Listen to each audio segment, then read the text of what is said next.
You all can see my screen, right?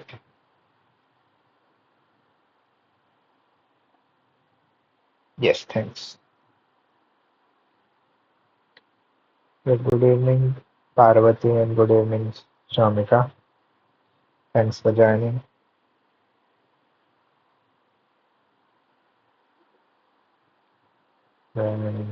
I'm on.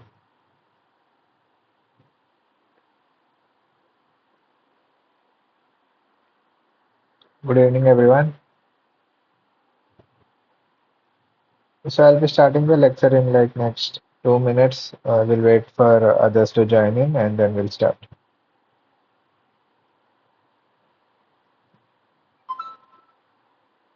Before that, did you all go through the week two lectures like given by sir?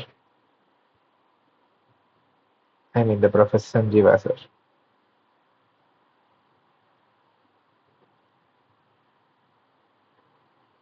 You all can tell me in a chat box or just give me a thumbs up saying that yes, we have gone through.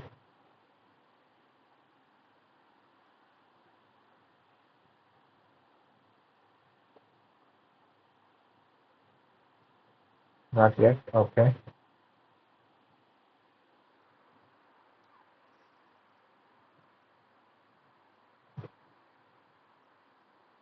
You all need to submit your assignment one and two by tomorrow. And tomorrow is the last date, if I'm not wrong.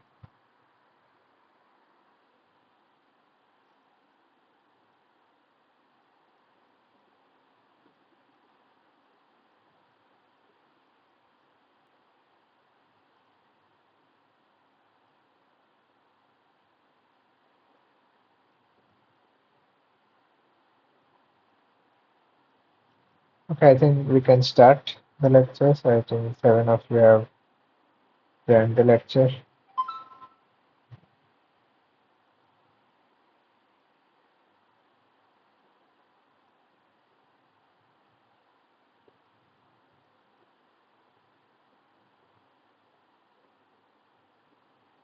Can you all speak and tell me that yeah, my screen is visible? I mean, my PPT.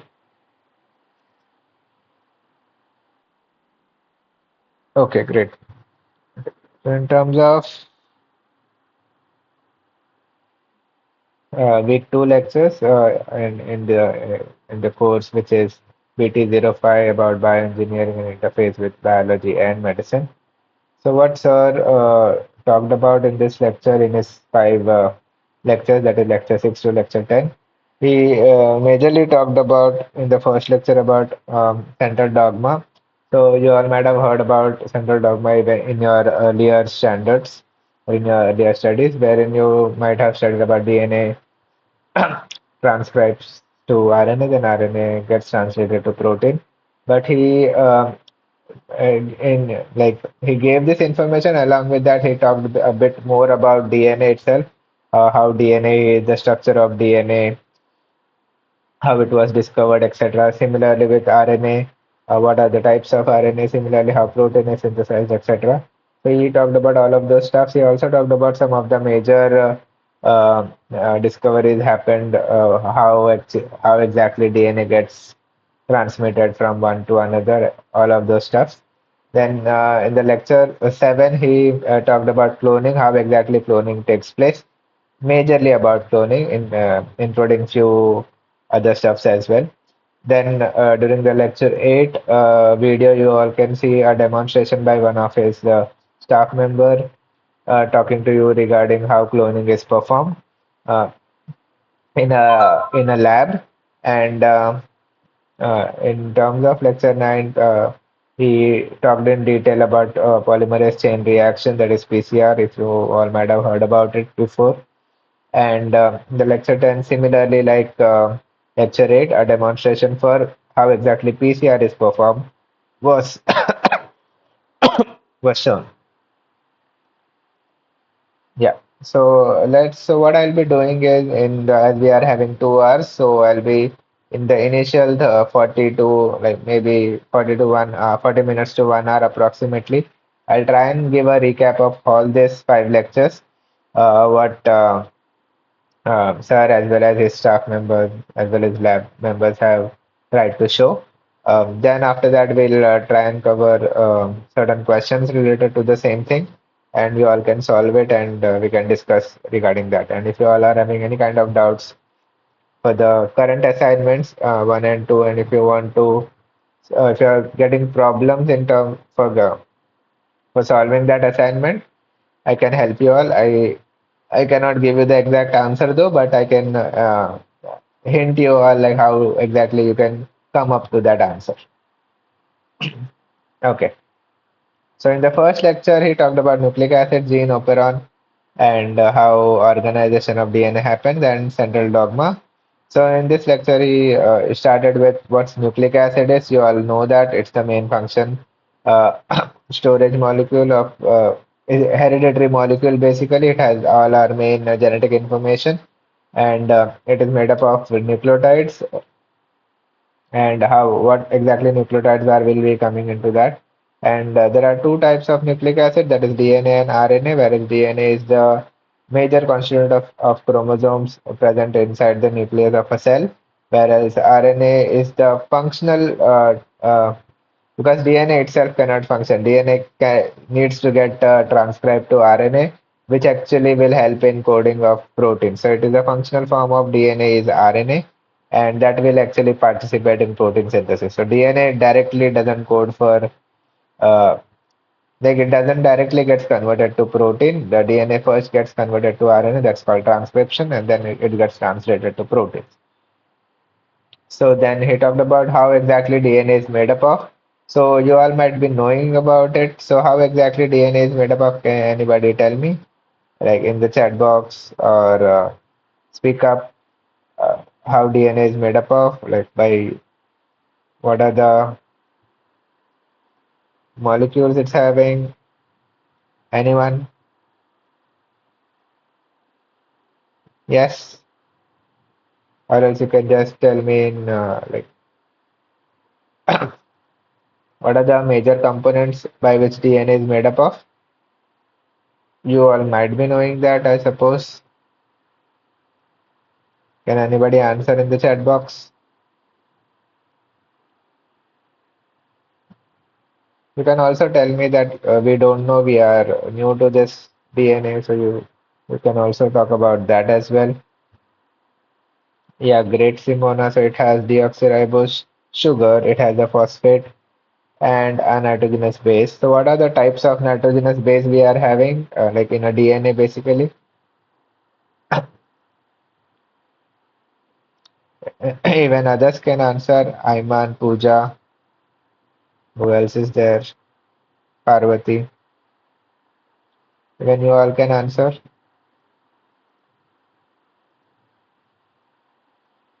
Yes. So it has deoxyribose phosphate. What are the types of nitrogenous bases? Adenine, thymine, guanine, and cytosine. Great. Yeah, so that's how DNA is made up of. So he talked about he showed the structures of it. It has so DNA consists of four nucleotide bases, that is cytosine, thymine, adenine, and guanine.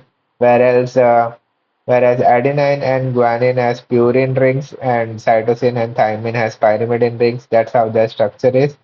You all can see it, so it's little blur, but I think you can get the structure. And this uracil is unique and it is only present in RNA and not in DNA. So in terms of RNA, the thymine which is present in DNA is replaced by uracil in RNA. And um, so the major difference between DNA and RNA is the sugar molecule. So that's it has a pentose sugar.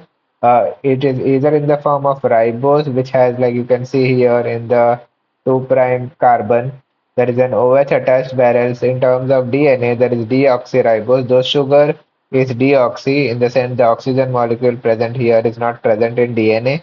So that's the reason DNAs are called as a deoxyribose nucleic acid, because the sugar doesn't have OH in the 2' carbon, whereas RNA is called as ribose nucleic acid because the ribose sugar has OH in the 2' attached to the 2' carbon.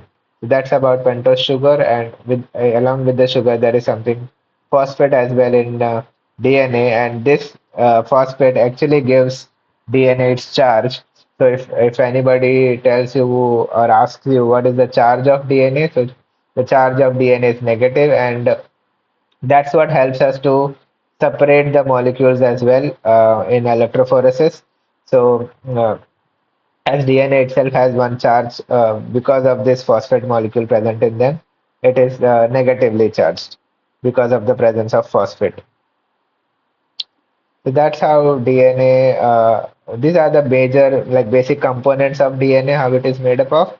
And if you can divide them into, so one complete base forms when sugar, phosphate, and base is together, which is called as nucleotide. But if you just have base and sugar without the phosphate, it is called as nucleoside. And the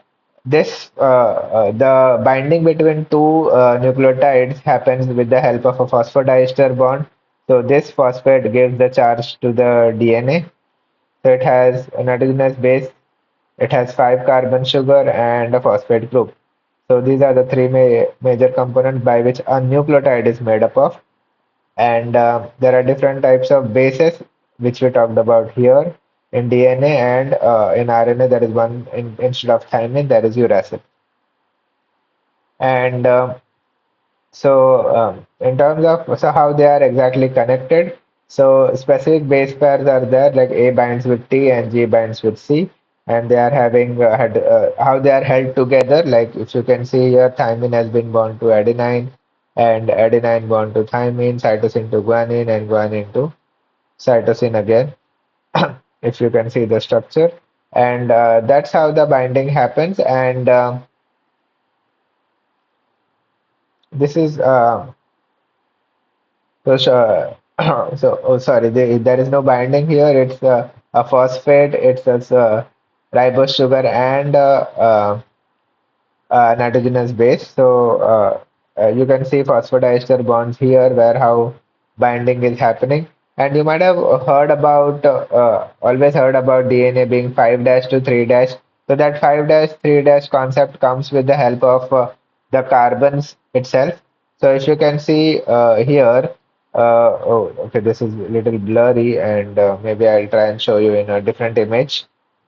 So if you can see here, so this is the first carbon of the sugar, this is the second carbon, this is the third carbon, and this is the fourth, and this is the fifth.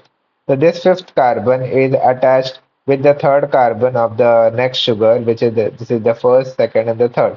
So this 5' 3' concept comes because of this binding of the carbon of the sugars itself. So 5' of one nucleotide binds with this 3' the 3' carbon of the next nucleotide. So that's how even addition of nucleotides takes place in a PCR reaction or in terms of replication by DNA polymerase, etc. So the addition of nucleotide is always in the direction of 5' to 3'. So why if you are not getting what's 5' and 3' is this because of these, that's how it is called as. And so later he talked about how exactly structure came, like people came to know the structure of it. So obviously initially when DNA was came to know that that's the genetic material of us, so people tried to find out how the structure is. So initially these Rosalind Franklin and Wilkins, these scientists were the one who actually gave the extracrystallographic data of it. So uh, when the data came into existence, they found out that each nucleotide are apart about 3.4 angstroms, whereas that particular structure repeats at 34 Armstrong interval also. And there was other scientists who found out that in a DNA, the percent of A is equal to that of percent of T, indicating that A binds with T and G binds with C. So he found that A and T are similar in number as well as G and C are similar in number in a particular DNA. And there are different forms of DNA as well, A form of DNA, B form of DNA, Z form of DNA. and accordingly the structure is little different in terms of that. And these two were the scientists, Watson and Crick, who actually came up with the structure of DNA when they came to know that's how the yeah, separation of nucleotides is, that much how far they are. So they came up with this structure wherein they found that A and T is bound by two hydrogen bonds and G and C is bound by three hydrogen bonds, and how they might be coiling with each other together in a helical shape, and that they determined this particular structure of DNA.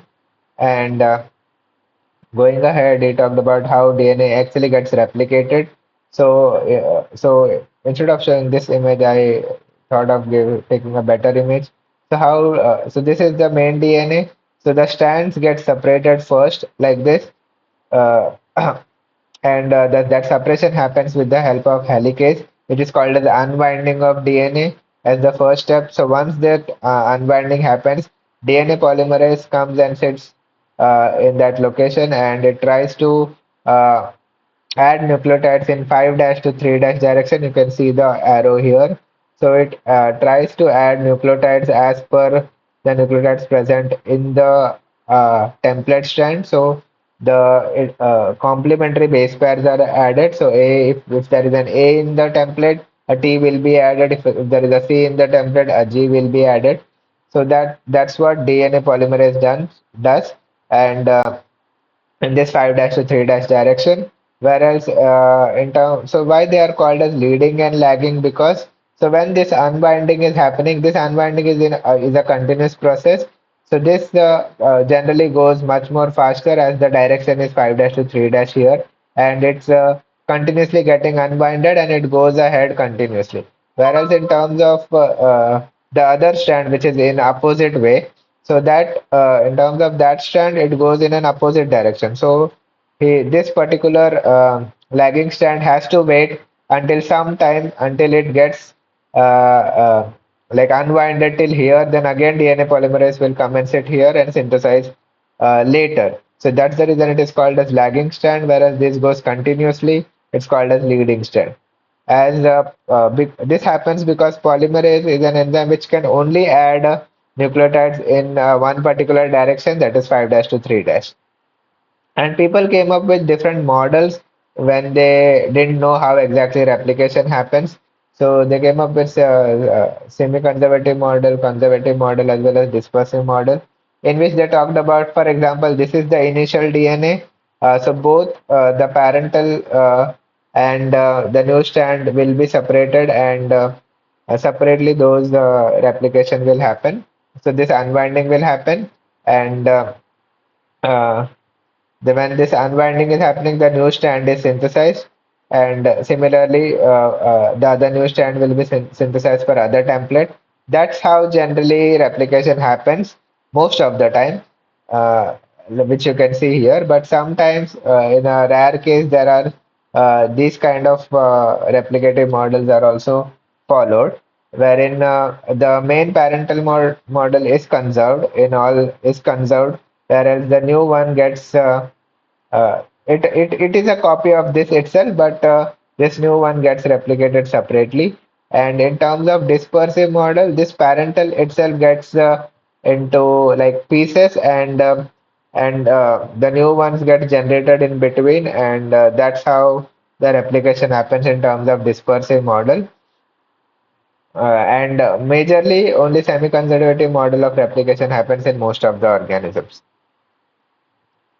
So what the importance of DNA structure is? It gives a role in hereditary as an hereditary material, and it is compatible with any sequence of bases in terms of it. It is a storing genetic. It generally stores our genetic information as it determines the RNA, and ultimately that RNA will be determining protein. So it's the major storage of our genetic information. That's the reason it is called as a genetic material of our body. And those are the importance of DNA. And uh, So in that DNA itself, there are few sequences which are not coding, and there are few sequences which are coding. Those coding stuffs are called as gene, and those that specific gene is called as discrete unit of inheritance, and that is the one which will be getting transferred or uh, inherited from one to another. That specific nucleotide sequence is present in a chromosome, and that codes for a specific polypeptide chain indicating that specific gene coding gene will code for a protein. Not directly though, that gene will become RNA and that RNA will become protein. And so, in order to just explain in a broad way, so as I told you that in that DNA itself, there are some sequence which doesn't code for anything, and there are some sequence which codes for a particular protein. So those coding genes are called as, or the coding sequences are called as exons, and the one which are non-coding are called as introns. So you might be thinking that if they are coding for nothing, why they are present in the DNA? So they are basically present in the DNA, which actually helps maybe DNA polymerase or all other enzymes to sit at that place. So if they can sit at this place, then this particular gene can be transcribed to RNA, right? So that's the reason. That's maybe one of the reason why introns are still conserved in the DNA. So even though they are coding for nothing, and exons obviously should be conserved because they are coding for all the different proteins which we synthesize. So that's a broad overview about how a specific DNA is. It has exons, introns, and exons are the one which code, and introns are the one which doesn't code for anything. So they are removed, and only exons come together after like post-transcriptional modification. So when they after that modification, there is 5' capping as well as poly A tailing. So if once this is done, so that it can come out of the nucleus, so that's the reason this modification needs to be done in order that the RNA can come out of the nucleus and be stable. If these are not there, maybe RNA might not be stable in the cytoplasmic environment. So that's the reason in the nucleus itself it gets capped at the 5' end, and it gets A tailing, which is a poly A tailing. A number of A gets attached to the 3' side, and so that it is stable when it is coming out into the cytoplasm, and it can enable translation to get processed. Then later, sir talked about lac operon concept, wherein he talked about how if a lactose is present or an inducer or a repressor is present, how a gene can is expressed or a gene gets repressed. So if you might not have heard about operon concept anytime, so operon is nothing but which consists of multiple genes in one DNA sequence itself. And if one gene is getting expressed, all other genes will be expressed. If one is not getting expressed, all other will be not getting expressed. So that's an operon concept. It is in a cluster. So like these three different genes are in a cluster and expressing under one specific promoter itself. And and that is controlled by one of the gene called as laci. And if that laci is so laci will be expressed, and it will form a protein. And if there is an inducer present, it will try and bind and it will inactivate. So there are different ways of inactivating or like inactivating or activating it, or else activating and repressing it. So uh, and in terms of that, he talked about how laci repressor system and how laci inducer system works. So wherein, for example, till now, like you people are getting it right. If you are having any kind of doubts or you all are getting it, yes, give me a thumbs up if you are getting it. You all can just click one button itself if you don't want to answer in the chat box. Others, are you all there? I think only Simona is attending the lecture.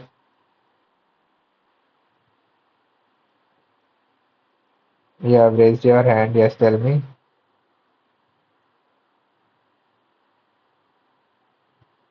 Priyanka.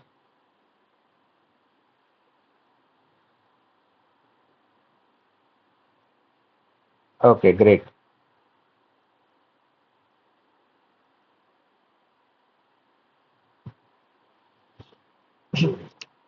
So, talking about how inducer and repressor system functions.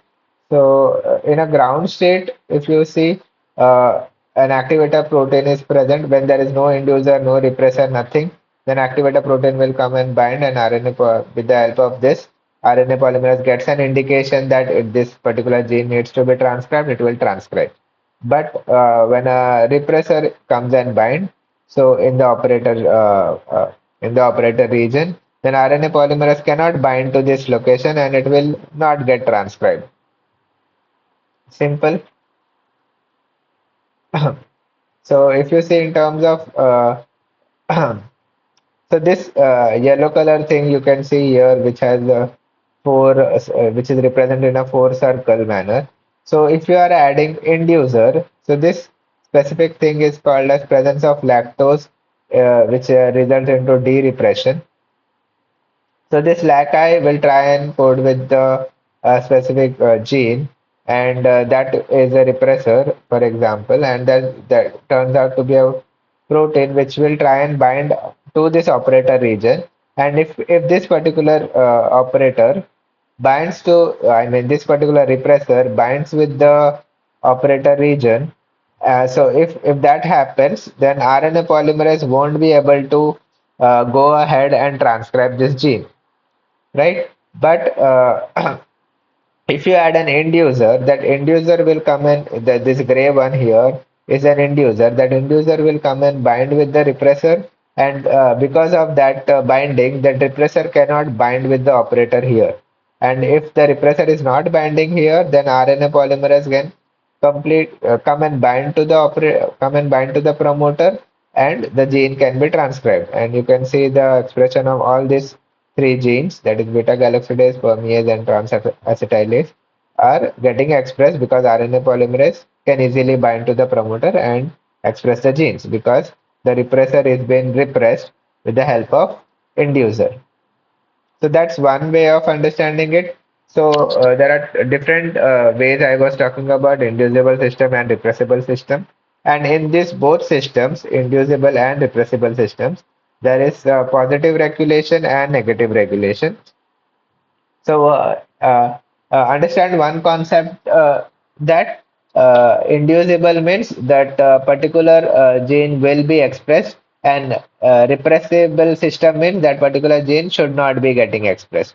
So in terms of positive and negative, so understand first that inducible meaning uh, a gene will be expressed because we are inducing that gene to be expressed, and repressible means you want that particular gene should not be expressed, so you are repressing the expression of the gene. But the same thing can be done in two different ways. That can be either in the way of positive way, or it can be in the way of negative way. Your ultimate need can be achieved by two different ways, either by way of positive regulation or negative regulation. For example, you need expression of the gene.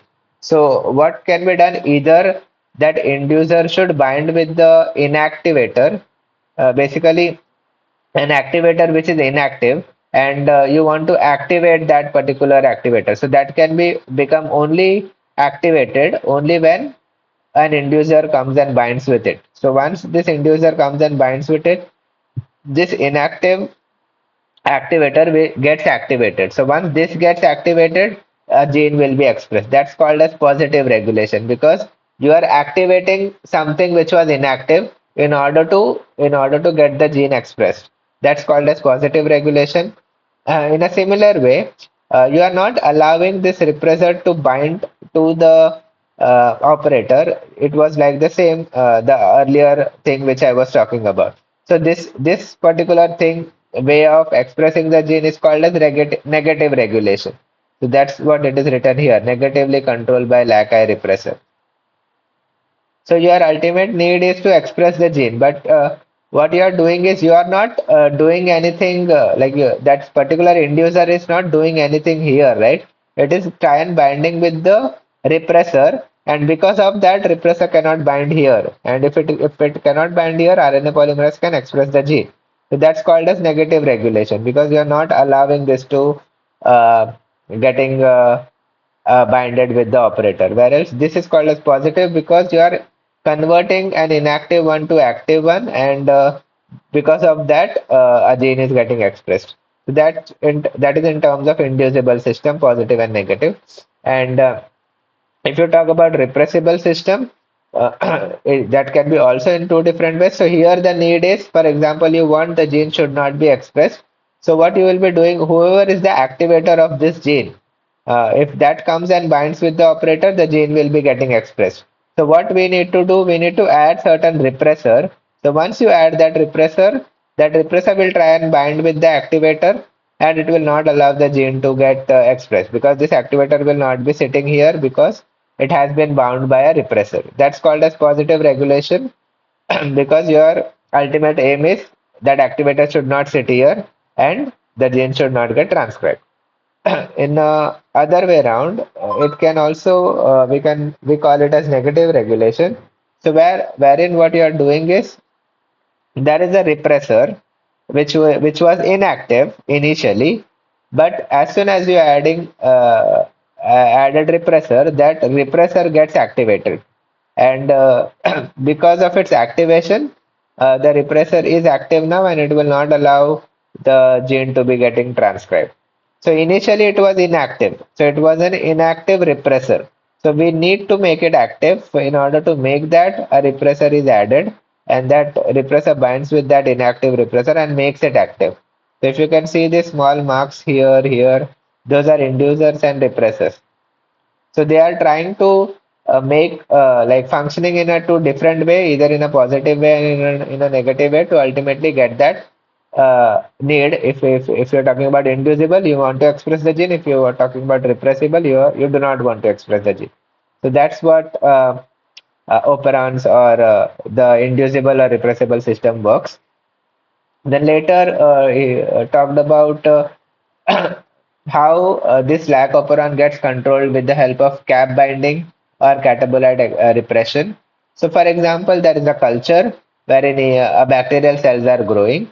In that culture, you have given lactose as well as glucose, for example. So, what do you think when a culture is grown? Uh, and in that culture, you are giving glucose as well as lactose. So, what do you think that particular strain will try and utilize first? What it will utilize first? So, if you are trying to grow a culture, and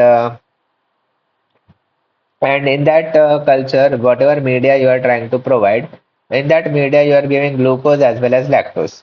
So, what is the main carbon source generally bacterial culture uses?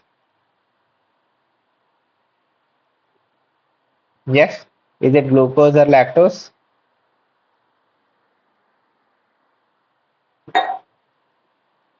Yes, anyone?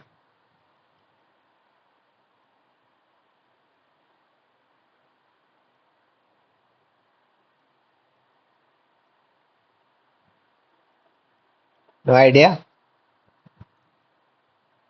What is the major carbon source for us? What do we need? Carbon source in the sense I mean to say a carbohydrate. So Simona says glucose. Yes, it's right.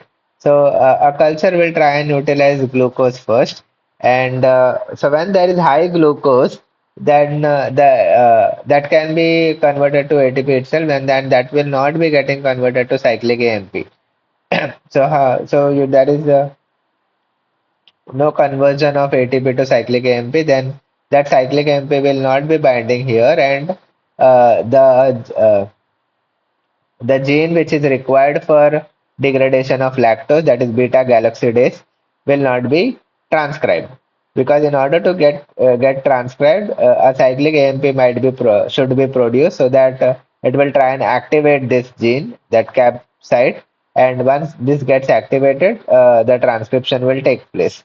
So that will only happen when there is low glucose. So if there is low glucose, that ATP will be getting converted to cyclic AMP, then cyclic AMP will try and bind with this capside in the promoter, and it will allow the RNA polymerase to synthesize these genes. Then this lacks the codes for galactosidase, so that enzyme will try and cleave the lactose and form energy for the culture to grow continuously. So he tried to give one of the example how this lac operon concept works inside a strain as well. So to give you an overview at different conditions, what happens? For example, in the absence of cyclic AMP, what do you mean by in the absence of cyclic AMP? That indicates that there is high glucose. Then cap does not bind with the promoter, so this cap will not bind with the promoter, and transcription occurs at a low rate. The transcription will still occur, but it will occur at a very low rate and it is negligible, and lactose will not be utilized as such. So I hope you all are getting it. So in order to utilize lactose, so they cannot naturally utilize lactose. That lactose should be getting degraded, right? So degraded in the sense, degrade to get to form energy molecules that will only be formed when this particular gene is expressed. That is called as beta galactidase and permease. So permeation will, what permease will do? It will try and permeate it will increase the permeability basically. So that cell utilizes lactose. And beta galactidase will help in cleaving the lactose to form energy rich molecules. So that's how the case is in the absence of cyclic AMP. Whereas in the presence of cyclic AMP, the cap binds to the promoter and increases the RNA polymerase activity. So this cyclic AMP will only be formed only when there is low glucose. So that will try and bind with this, and the RNA polymerase activity is enhanced basically because of this cap binding. That's what the case is when there is low glucose. And when this complex is formed, it stimulates the RNA polymerase activity and increases the RNA synthesis basically. So without this complex being formed, it works at a very low rate. But when this complex is formed, it will function at a very high rate. However, in the presence of this complex, RNA synthesis is blocked when a repressor is bound here. So this, even if there is low glucose and everything is there, but if you are adding a repressor here, then repressor will not allow the utilization of lactose even in the even if there is availability of only low glucose in the strain. So you basically this all studies can be done with the help of giving two uh, media carbon sources, glucose and lactose, and try and study how it is trying to utilize glucose or lactose and how generally a cell is behaving. All those can be studied. So in order to summarize all those stuff, so I've added these two slides here. So so that you get a better understanding of lac operon, what sir has explained. So just to get a bit more understanding to it, I added these two slides. So wherein, for example, in a solution, in a media, you have given both of this glucose and lactose. So glucose will be utilized. So there is no need of this operand concept to work.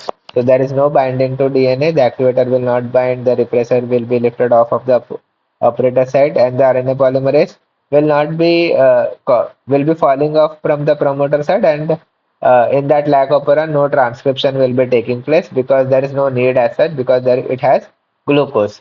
Similarly here, even if there is no lactose, obviously there won't be any need any which ways because it is blocked by because it is utilizing glucose. But when there is no glucose as well as no lactose, so there is no lactose as well. So there is no meaning of getting beta galactidase to get transcribed. But the transcription only takes place when there is no glucose at all.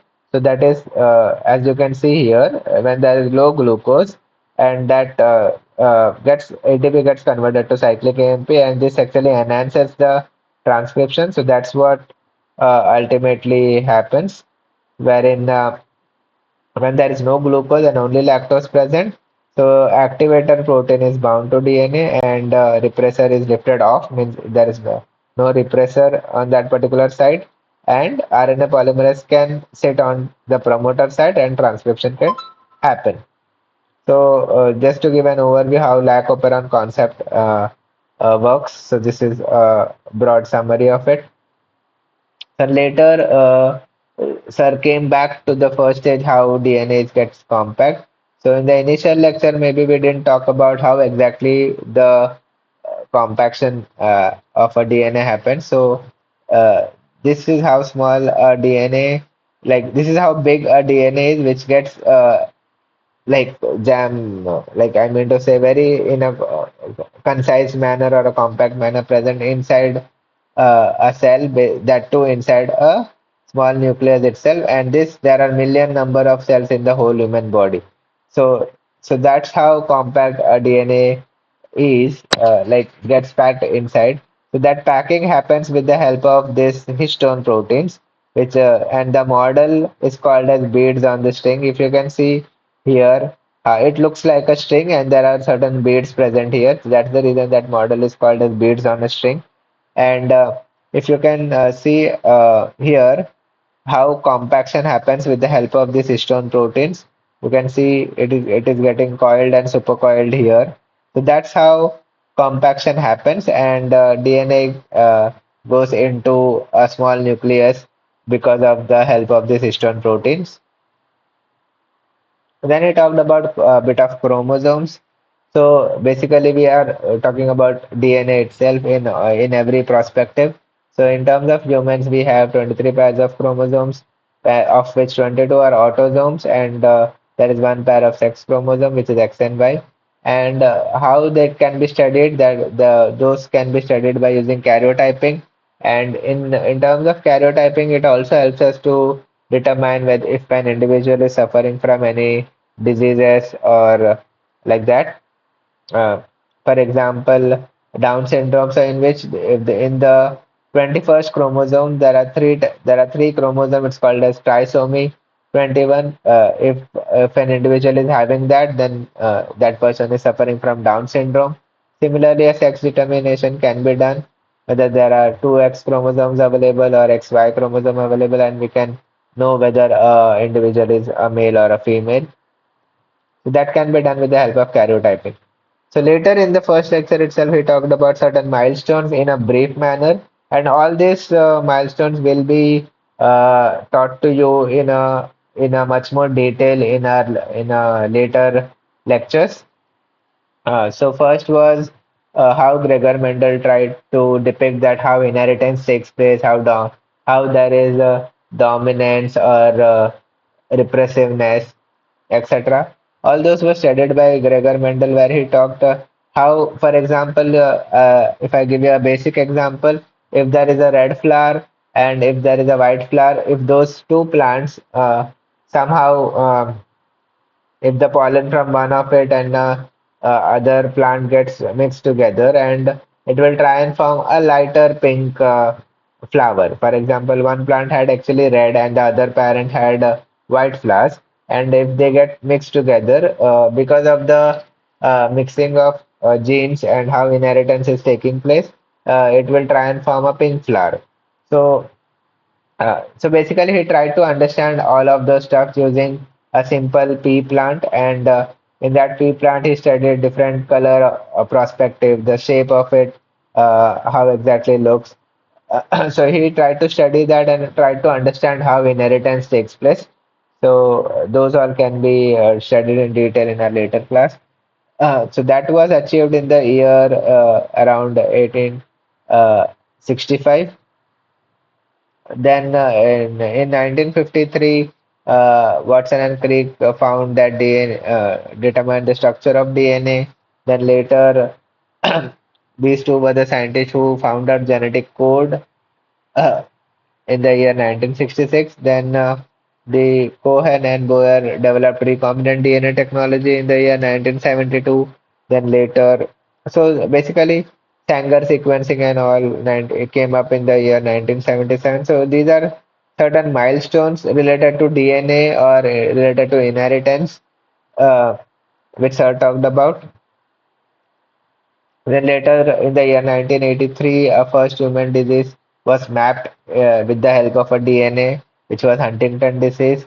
Then in 1985, PCR was invented and people could amplify a gene. If there is a lower concentration available, then people could make it, bring it up to higher concentration just by doing PCR. And a human genome project was started in the year 1986 and it was completely completed by the year 2003. And in 1987, a cloning experiment was done, and one of the scientists could actually produce dolly shape. So he was the one, that is Ian Wilmot, and in the Roslin Institute cloned the ship, and later that ship was named as Dolly. So we can talk about it in a bit more detail in later classes, how exactly this uh, sheep cloning was done. So what's central dogma? So DNA is getting transcribed to RNA, RNA to protein. So in a different perspective, he tried to make us understand how what a protein is, what's a DNA is, RNA is, and what's a DNA is in a different perspective. Then went ahead to talk about different classes of RNA. There is ribosomal RNA, there is messenger RNA, there is transfer RNA. All are having different kinds of function. So the most abundant one is ribosomal RNA. There are a number of ribosomes, and in each ribosome there are different types of RNA: 16S rRNA, 55S rRNA, 23S rRNA. So there are different types of rRNA itself, and it's the most abundant one, and it's the major unit of a ribosome itself. Whereas messenger RNA is the one which codes for a protein, which is minimal in an whole organism, whereas transfer RNA is the one wherein one end tries to bind with the mRNA itself and by making complementary base pairs, and the other side, which is called the acceptor arm in terms of tRNA, binds with an amino acid, and whatever is the code here, that specific code will, according to that specific code, amino acid is attached here, and that basically this transfer RNA, that's the name itself is telling you, it is transferring an amino acid and trying to make an amino acid sequence with the help of messenger RNA. So these two work together. So if you can see, it's just a prescription, like the description of how translation takes place. So and so these are different sites.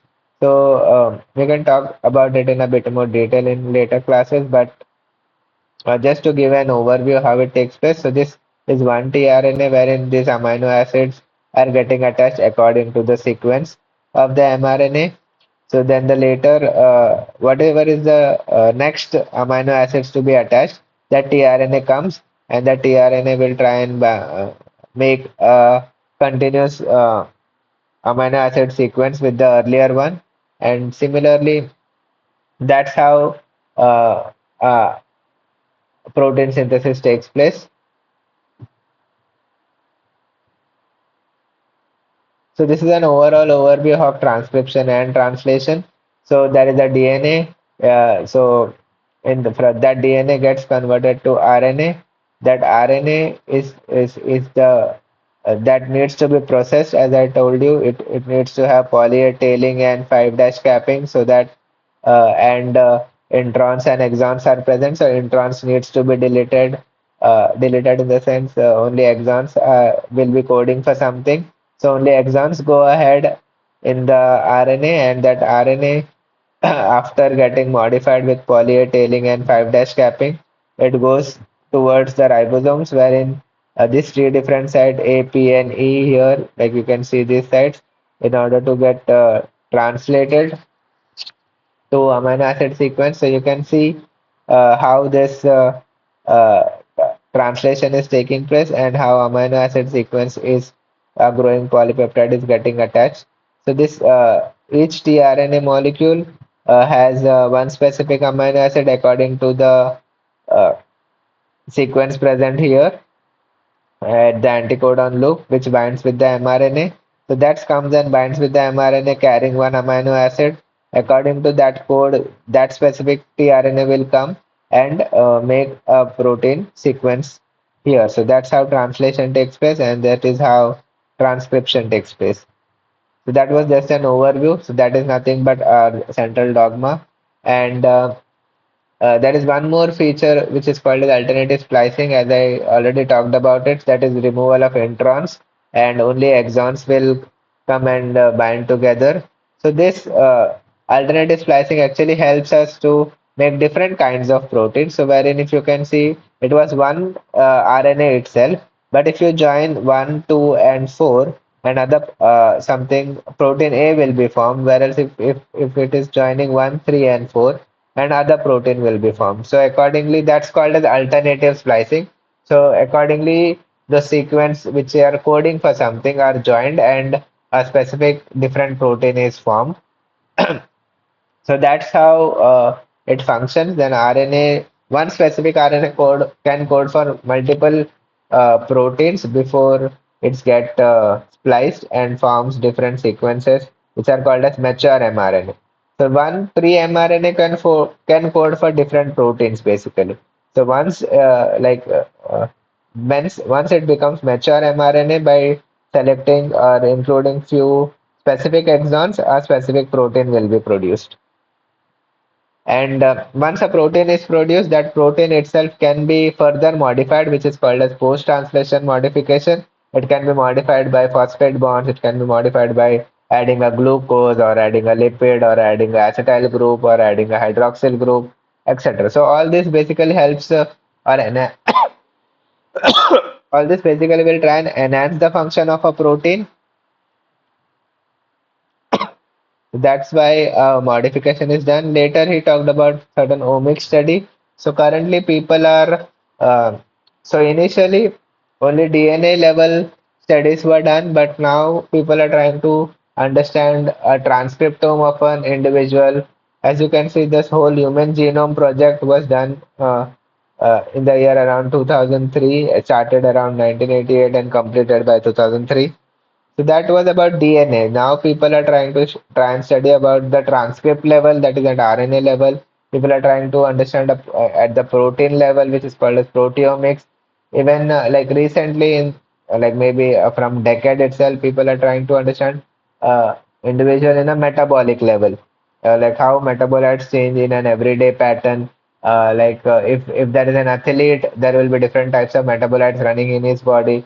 If sedentary lifestyle person will have a different metabolite. So people are trying to understand individuals in a metabolic level as well. So all those studies are called as omics-based study, transcriptomics, proteomics, metabolomics, lipidomics, etc. So he just gave you a hint of all of those stuff. So there are different stuffs going on. So those are called as omics studies. So that was about lecture one, what he talked about. And later, so that was about central dogma. Then he started talking about cloning. So what's cloning is? So before I go ahead, so I just wanted to know, like, have you all done cloning anytime? Like, have you all practiced cloning anytime? Have you all worked in a lab doing cloning anytime? How cloning is done, etc. Yes,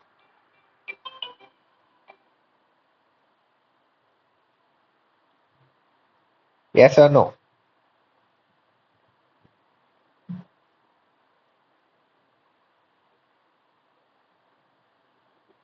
Pooja has never done it. Okay. Others? Simona, Ayman, Priyanka. Priyanka has also not done it. Okay.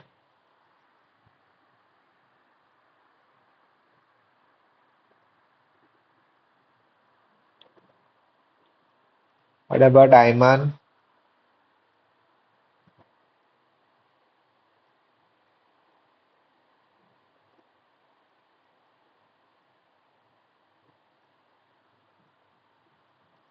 Okay. So I know Simona has not gone through the lectures yet. Pooja and Priyanka, have you gone through the lectures of taught by sir?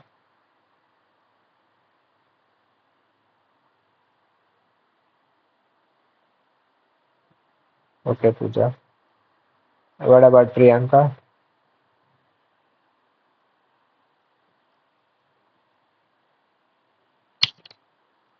If it's no, it's fine. Like there's no problem. You all can go through it later as well. If it is yes, you can just say yes, or if no, you can say no. Okay. But I mean to say, have you gone through Professor Sanjeeva's lectures, which are already uploaded in the NPTEL course module? Okay. So we are just here to try and solve your doubts.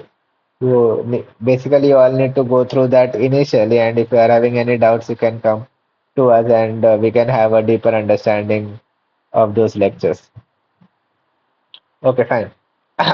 So before I go ahead, do you all want a break of 5 minutes? Because I think I talked a lot actually. I didn't think that the first lecture itself will take me around 40 minutes. So do you all want a break of 5 minutes, or should I continue talking about it? Because I need to cover a bit of stuffs. Do you all want a break of 5 minutes? Yes, continue. Others?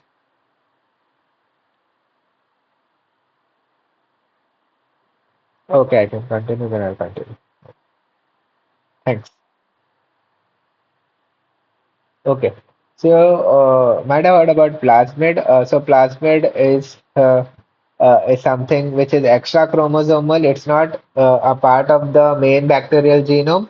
It's present inside a bacteria. So, it is extra. It's called as an extra chromosomal DNA. So, even if that particular extra chromosome is not there inside the bacteria, or else even if you are adding certain more plasmids into that bacteria, it will not affect as such because it is not affecting the main chromosome of the bacteria. So it's nothing but uh, these genes may be useful when bacteria is in a particular environment. So it is not required for its survival because whatever is required for the survival, it's in the bacterial genome. And those extra plasmids, it is only required, for example, if that plasmid has an antibiotic gene, so that whole bacteria can grow in the presence of that antibiotic because it has that plasmid. Whereas if the one which doesn't have that plasmid will not grow. So it will give certain additional benefit, but if it is not in that particular stress environment, it will grow nicely. So, so plasmids are the one that it will just give an additional support to the uh, bacteria. So plasmids are nothing but they are called as vector molecules. So in which they can carry a foreign DNA and into an host cell and replicate that. So basically they will, well, if you have seen my first lecture or we were there during my first lecture. Basically, when we do the restriction digestion ligation, wherein a gene is inserted and that can be transformed. So that transformation and all of those stuffs happens with the help of plasmid. And in order to engineer that or in order to change a specific sequence, we require restriction enzyme. So this was the one example of restriction enzyme. So what this restriction enzyme do? Specifically, they cut at a very specific size, the specific site, and that actually enables people to clone or basically cut, copy, and paste. So these are doing nothing but so as this is cleaved here at a specific site, the other insert and the vector. So for example, this is a vector, the whole plasmid, but we are removing a part of it and we are adding something new here. That's called as, so when we are adding something new, it's called as recombinant DNA plasmid. So initially there was one plasmid which was the original one. But if you want to remove a part of it, so that removal of part can be done only if there is a presence of restriction sites or restriction. So if in the presence of those restriction sites, we can add those restriction enzymes and it can cut a specific site and that particular small site can be removed. But in that same location, if you want to add something else, a different gene uh, to that same location. So that different gene should also have the same restriction sites so that once that is cut, it can be joined here because these cuts are very much specific and they can replace it. So basically, it's in a layman language, it's like cut, copy, and paste. So you are cutting it, you are copying the same thing with the same restriction site. Basically, the middle part is though different, but the sides at the 5 dash and 3 dash side are similar. Then accordingly, with this vector, they can join it. So it's basically a cut, copy, paste mechanism in a simple language. So if you can see here how restriction enzyme and recombinant DNA plasmid is made. So initially, this is the original plasmid and it has this specific restriction site. So we can use that specific site by adding a restriction enzyme. We can cut that. So once we cut that, we need to have one specific gene which we want to add in that specific site. So that in order to add that, so this should also have the same specific restriction site. If you can see here GAATTC, so even this has AATTC, that G has been cleaved, and similarly basically it should also have a same restriction site. So this specific site gets separated. So whatever was this lighter green part is getting out. Basically it will be getting separated and this specific dark pink side will be getting inserted here. So if you can see here that lighter green side has been gone and this lighter pink side has been attached here. So basically those were complementary. That complementary can only be achieved only when this restriction site and this restriction site is same. So basically, we need something. This if you are cutting something in a plasmid, that restriction site and the gene, the insert or the gene which you want to insert in a specific plasmid, that should also have the same restriction site. And then that both can be joined together and a recombinant plasmid can be made. So why this all this should be studied? Because there is one example, one gene, a disease called as progeria, wherein because of the mutation in one specific site, so we studied about alternative splicing here, right? So so in terms of alternative splicing, there might be some sequence coding here that RNA polymerase or whatever is the splicing agent understand that this specific site needs to be cut and exon 1 and exon 2 needs to be joined and exon 4 is coming needs to be joined here. So there might be some sequence present here which enable the splicing agents to splice that specific location. Right? So what happens is because of this one mutation is that at this specific site, a new 5' splice site was uh, uh, added in this lamin A gene. So there is one gene called as lamin A gene, and in the 11th exon here, so there are different exons here in that lamin A gene itself. So in the 11th exon, so ideally this is an intron in between that. So this should be the location wherein the spliceosome should come and cut. But because of one mutation here, that splicing agent actually thinking that it should be cut here. And when this gets cut, so there is because of this mutation, a person is suffering from a disease called as progeria. So that's how important uh, is to study all of this stuff. So this basically enables us to understand different stuff. Yeah. So how cloning is done? So we have taken a plasmid from bacterial DNA itself and human genome or any specific small sequence of gene we want, which is our gene of interest, we want to add it. So how we are adding it, we have already explained that in our earlier slide, and that's get transformed into the plasmid. So once it get transformed, it will try and grow on a specific antibiotic containing plate and it will express that specific if it is getting successfully transformed, it will express that gene of interest and we can understand it. So it's the same thing. So you can amplify it using a PCR and you can join it by specific restriction sites. So once that's joined, you can just transform it And if it is not getting transformed, there will be no plasmid and it will not be growing in that selective media condition. And uh, it can only grow in a specific condition because of the presence of the plasmid. That's how selection happens, whether it is getting uh, transformed or not. So then Sir went ahead and talked about plasmid mapping, wherein so looking at this slide, just read at the question and let me know if you are able to understand what the example one indicates here.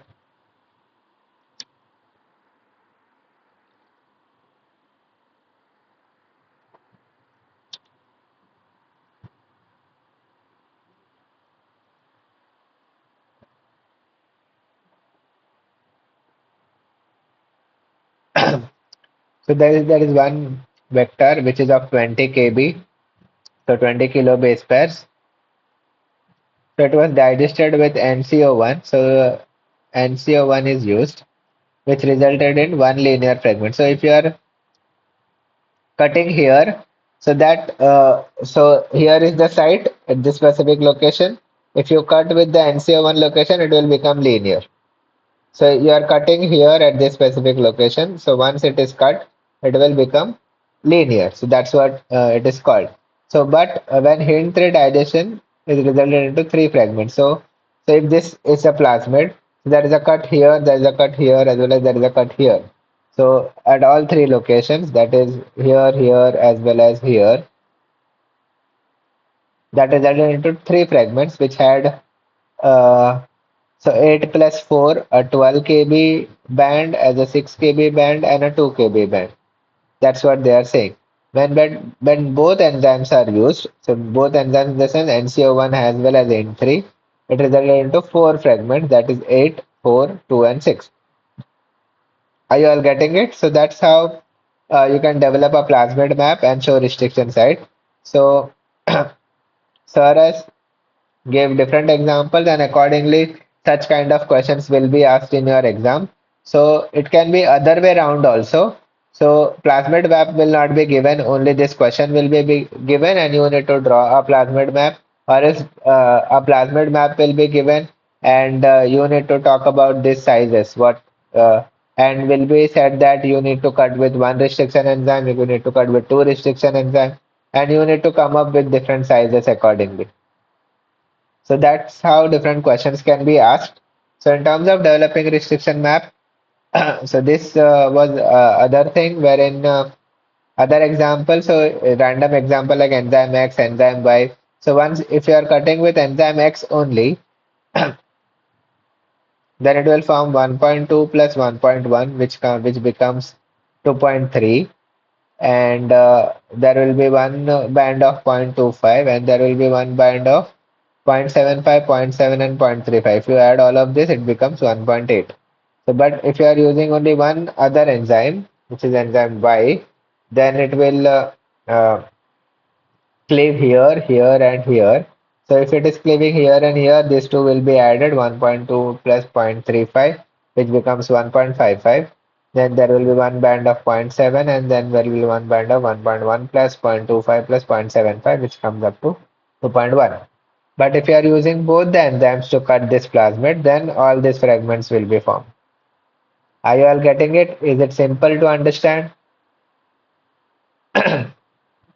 Yes?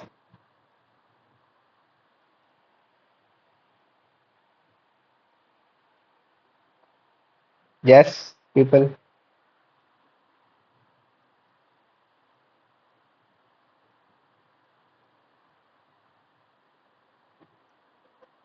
Oh, sorry.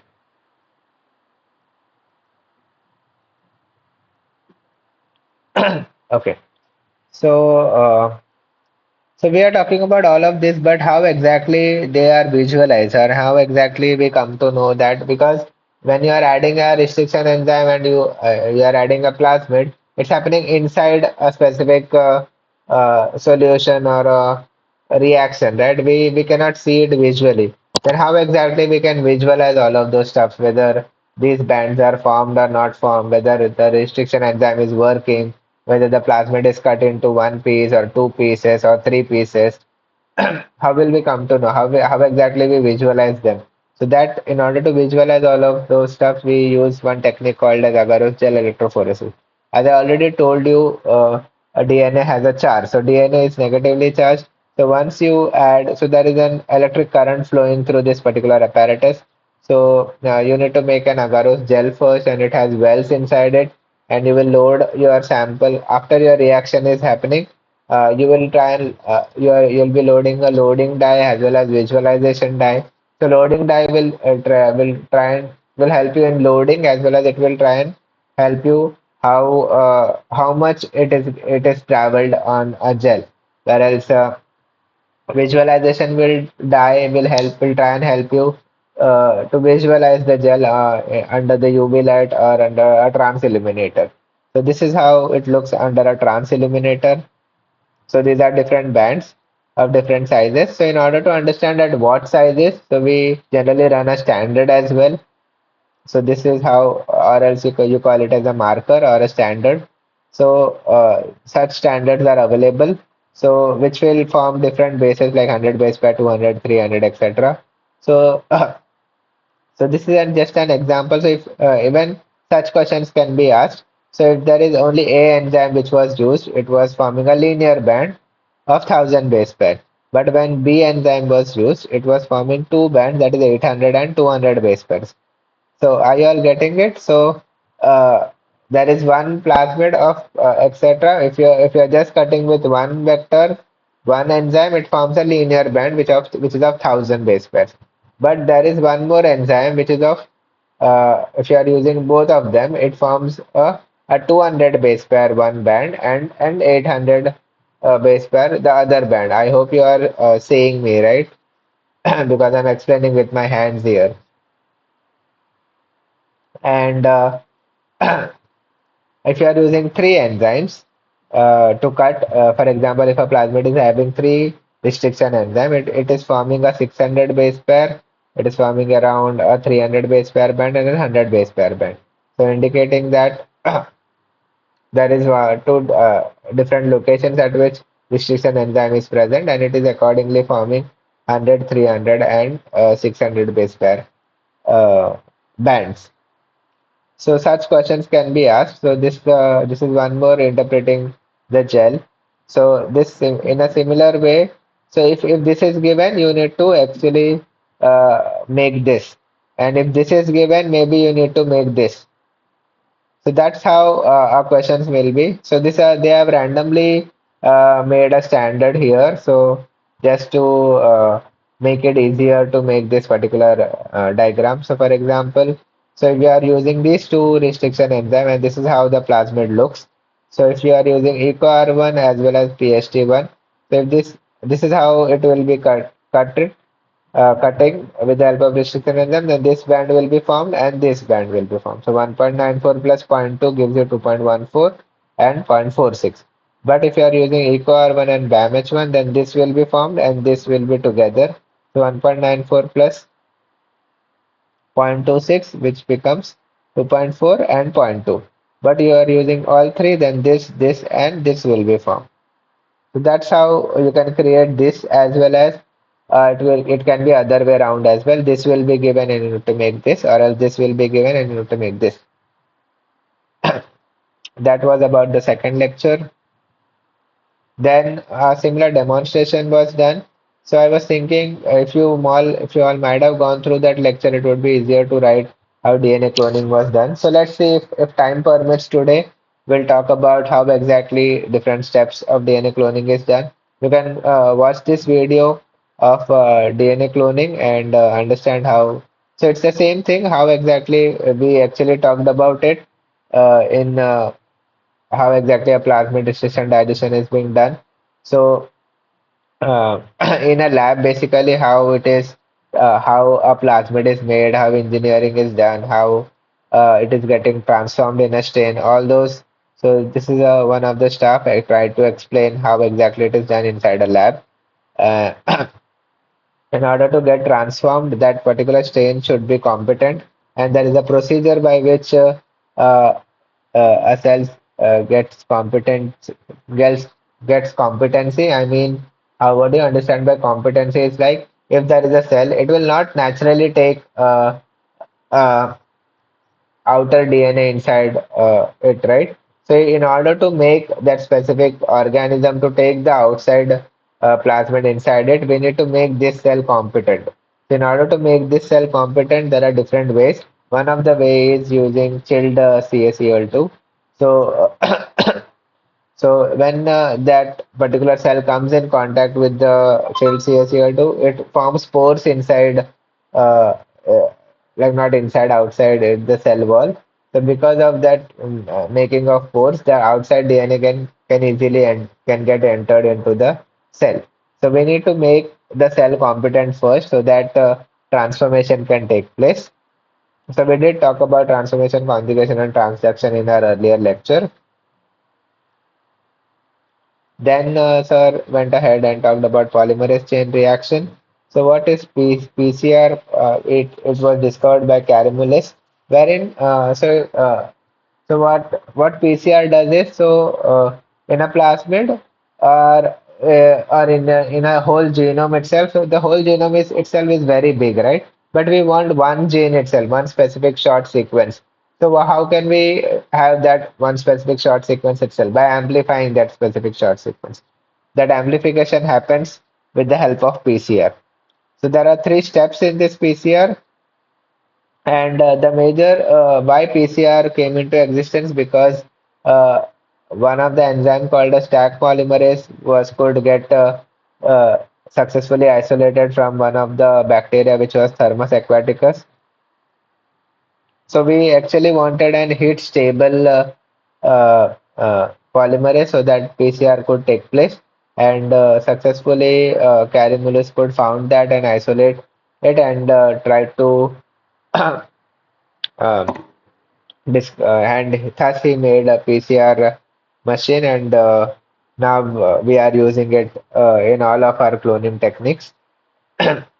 And so the stability of DNA polymerase at high temperature happened because this specific bacteria actually used to grow in hot springs, and it had a polymerase which was stable enough at high temperature, that too even at 95 degrees Celsius, and that's how uh, Taq polymerase was discovered.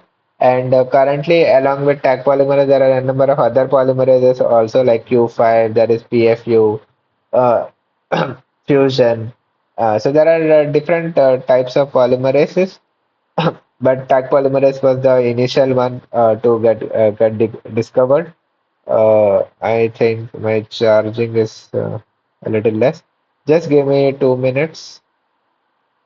I'll keep on to the charging and we can continue the lecture.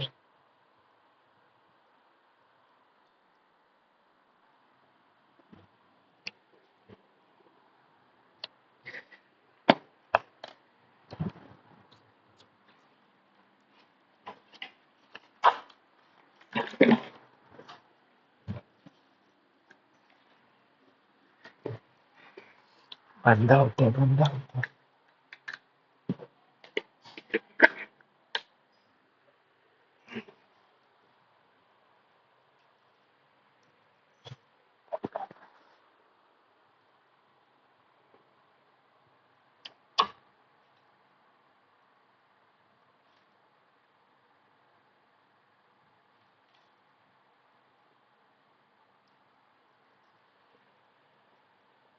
Okay.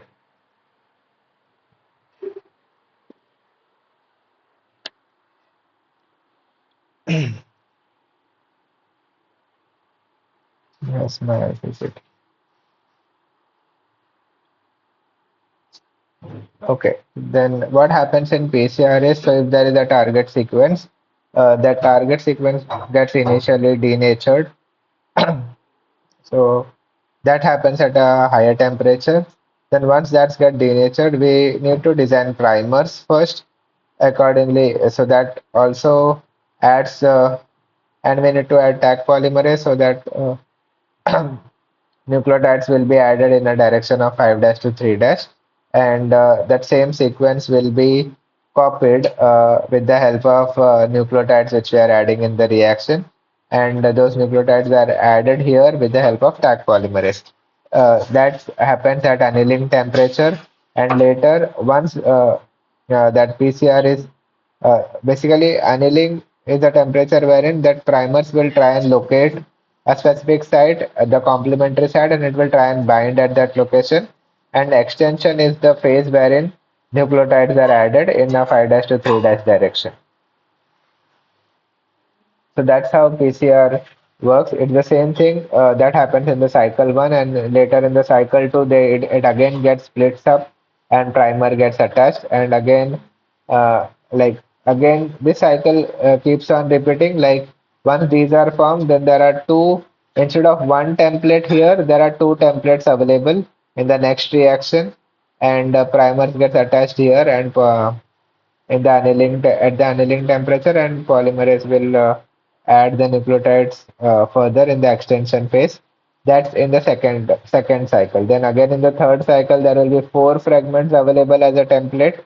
So here only one template was available in the first cycle, whereas in the third cycle there are four templates available, one, two, three, and four, and those four templates will be utilized for primer binding at the annealing temperature. Then at the extension, it will be again extended. So that's how amplification takes place. So only one gene according to the number of cycles you have kept. So generally, 30 to 40 cycles are run for each PCR reaction, and that's how you are amplifying the target sequence.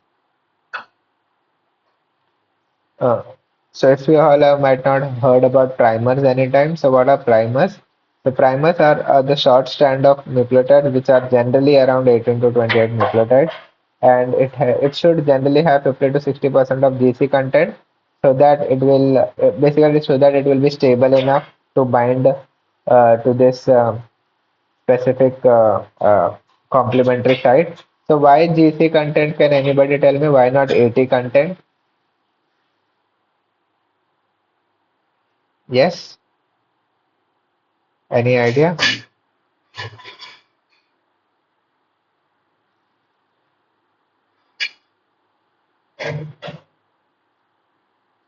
Because G and C are bound by triple bonds, whereas A and T are bound by two hydrogen bonds. If you are if, as we were studying about the DNA structure, so that three band bonds will make it much more stronger and stable as compared to that of two bands, right? So that's the reason the GC content is generally kept higher, so that it is stable.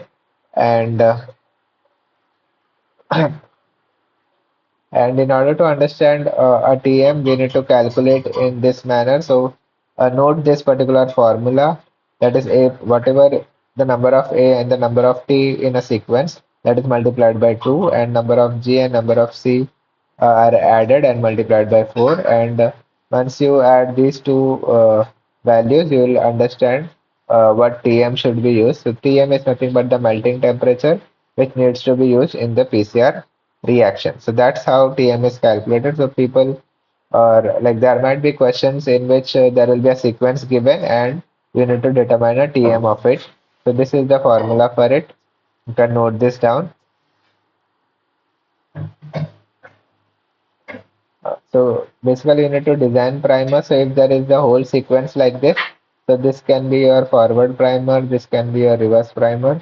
So you need to try and understand how these primers are made. So if you want a detailed discussion regarding primer making, we can discuss that if needed. So as I talked about how to determine the TM, so this is the formula by which you can determine the TM.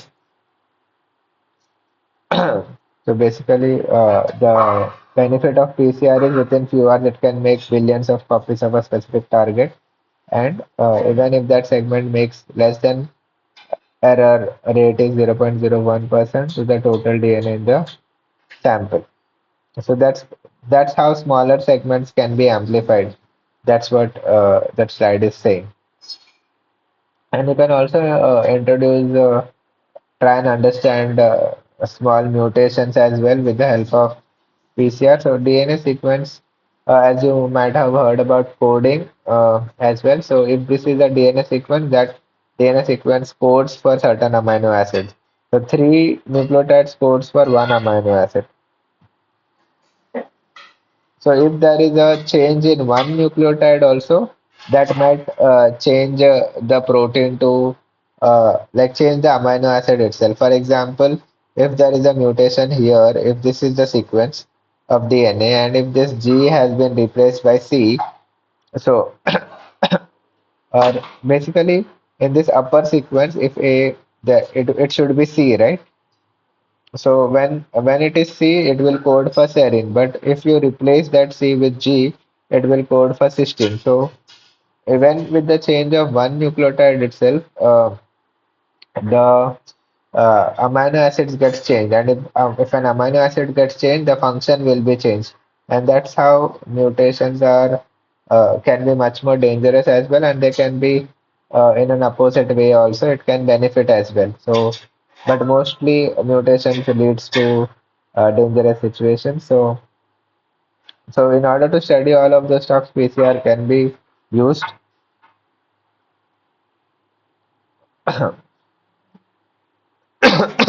And expressing eukaryotic gene like in a prokaryotic cell. So generally all the studies are done with the help in a bacterial gene, right? Because it is easy to transform, because we cannot be like a eukaryotic cell getting transformed is much more a little difficult than prokaryotic getting transformed. So studying a eukaryotic gene inside a prokaryotic gene might not be that accurate, but still you can get certain basic understanding about how understanding about the gene, and if you want to express that or overexpress that particular gene, all those studies can be done using a bacteria.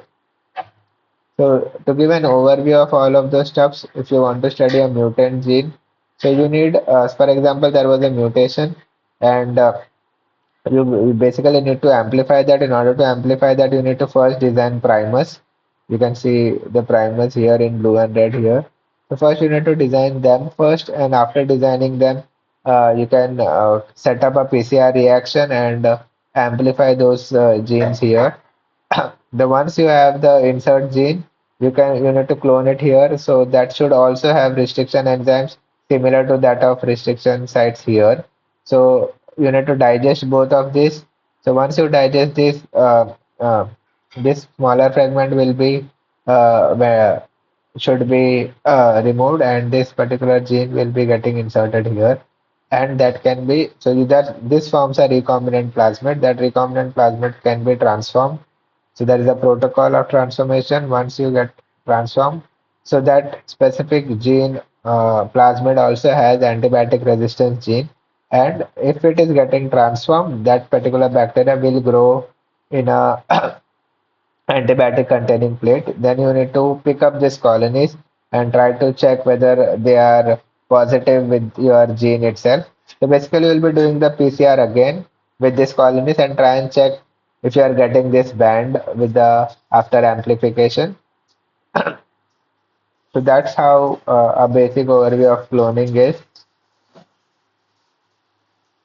If you still want some more details related to it, we can discuss that.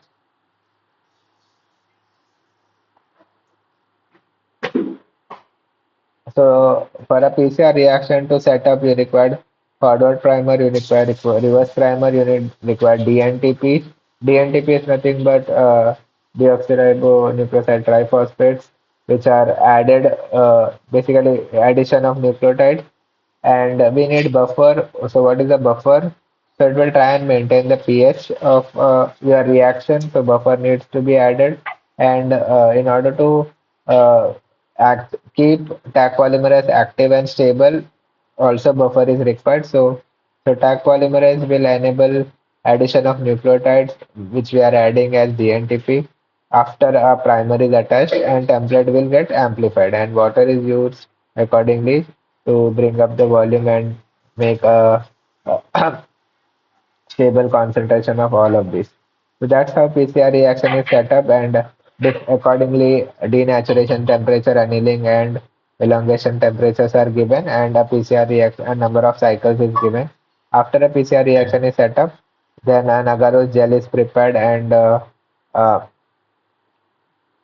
the uh, the reaction which was set up, it is loaded by adding the loading gene, and after that it is visualized. So this is how, if there is a if the cloning is happening, the gene will be amplified, and you can see that specific size gene amplified in your transformed colony. If they are not getting transformed, you will not get the specific gene to be visualized. So that's how we try and understand whether our cloning is successful or not successful. Yes, you all are getting it? Yes.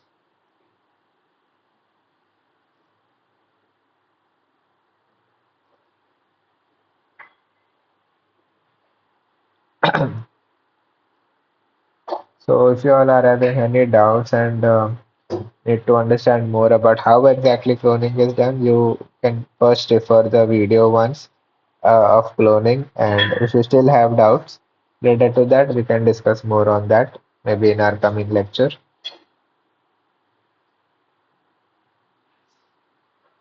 So let's go ahead and discuss previous year questions. Okay, so I want you all to give me the answers for it. So for example, so there is one research scholar, she extracted the DNA sequence from unknown bacteria. Then now she wants to amplify that DNA for sequencing. So in order to amplify DNA, as we talked about in a PCR reaction, we require Taq polymerase, we require water, we require primers, we require DDNTPs, we require PCR tubes, we require thermal cycler, the machine itself, the PCR machine, and PCR tubes. And these were the conditions: 94 degree for 1 minute. This is denaturation step. This is annealing step for 2 minutes. This is the elongation step for 3 minutes. So that's what uh, methods were done. So choose the correct statement among the following. So we need to choose correct statement out of this. So you need to tell me which will be the correct statement in terms of a PCR. So the PCR reaction would fail as the extension temperature need to be set at 60 degree. Have you all done PCR anytime?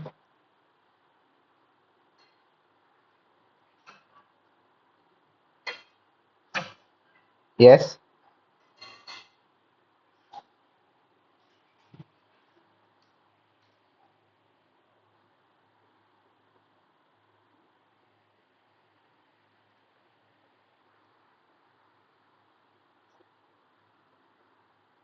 Oh,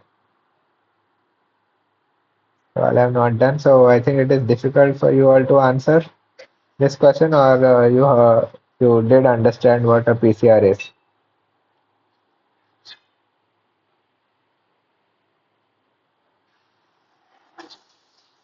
Yes? Can you all speak up a bit?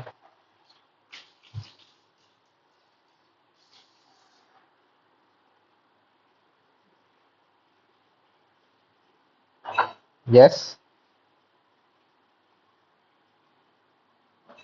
Like it will be good if you all can speak instead of writing in the chat box. At least now during question answer discussion, that will be easier and quicker to explain a little faster as well as coming up to the answers a little faster. Yes, can you all speak? Can I just show my PPT?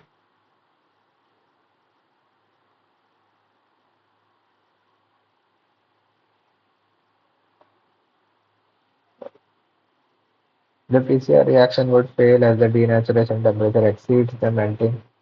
So this is denaturation temperature, this is annealing temperature, and this is elongation temperature. So it says that a PCR reaction would fail as extension temperature needed to be set at 60 degrees Celsius. So that's not correct because extension for a Taq polymerase is at 72. or else at 68, but not at 60. Similarly, a PCR reaction would fail as a denaturation temperature, which is 94, exceeds the melting temperature of the primer. No, that doesn't how it works. So this denaturation is for denaturating the whole template itself. So even so primers are single base pair itself, whereas the template is double stranded initially, and that will become single stranded. So denaturation is for making it single stranded. So as if you can see here in a PCR reaction, so if it is a double stranded, so denaturation step is to make it single stranded. So once it is single stranded, the primers can attach. So second sentence is also wrong, and so the PCR reaction would fail as tag polymerase are not effective enough. So no, that's not the case.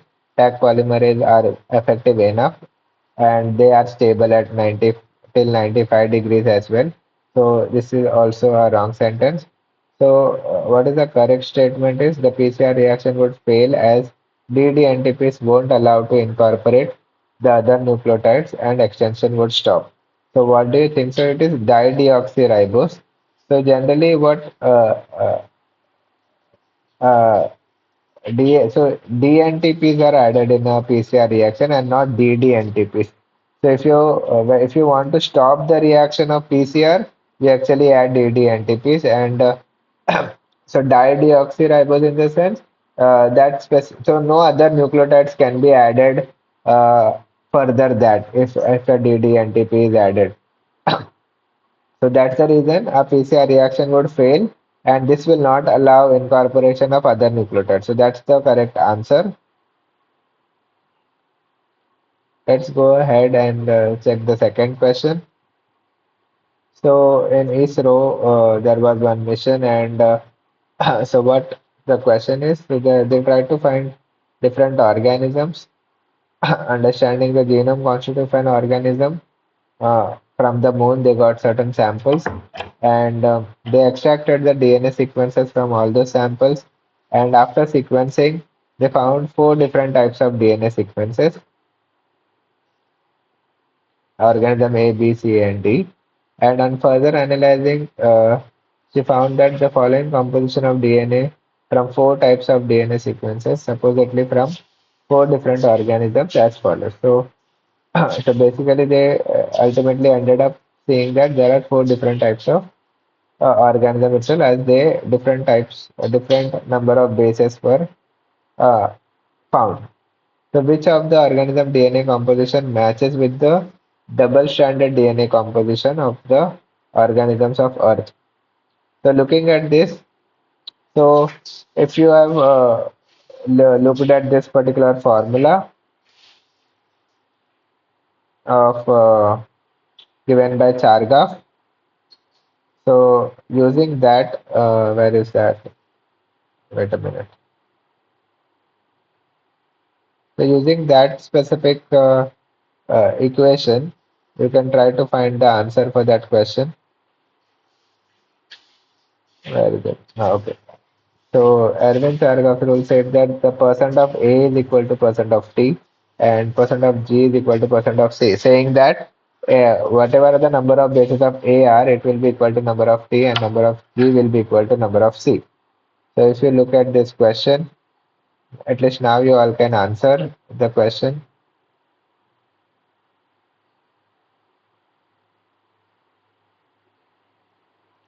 So A560, organism A add 560 bases of A, 280 of G, 280 of T. So A and T is not same. Here 560, 560, 650, 650. So in D, A and T are same and G and C are same. Whereas in here A and G it's wrong and here A and G. So only in B organism A 560 is equal to T 560 and G 650 is equal to C 650. So the answer should be organism B. Are you all getting it? Yes.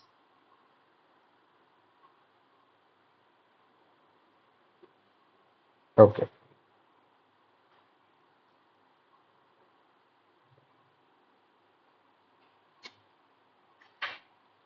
So in the next question, so it's about operon. So as I told you, operon is nothing but a cluster of genes. It includes structural genes, enzymes, regulatory enzymes, activators, repressors. We all talked about this. So there is a regulatory element is present. Uh, if a regulatory element is present, operon is on, means the gene is getting synthesized. But mutation of regulatory gene enables loss of function, and because of that loss of function, operon is off. So tell me which of the following given statement is correct regarding this type of regulation. So regulatory sites such as promoters and operators. So in that promoters and operators, so if that is present, operon is on. But if there is a mutation in the regulatory gene, I mean to say the promoter and operators, so there is loss of function and operon is off. It is not able to synthesize the gene. So we need to tell which is the correct type of regulation. So genes in the operon are expressed unless they are switched off by a repressor protein. The inactivation of the repressor shall lead to turning off of the operon. The absence of positive regulatory protein shall lead to turn off of the operon, and the inactivation of the repressor shall lead to turning off of the operon. So what do you think? We discussed a bit uh, in a good way about operon. What should be the answer? Yes, any guesses, any option guesses,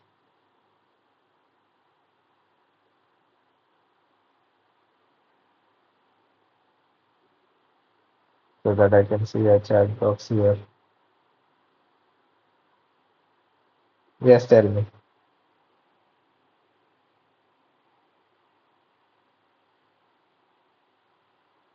Yes.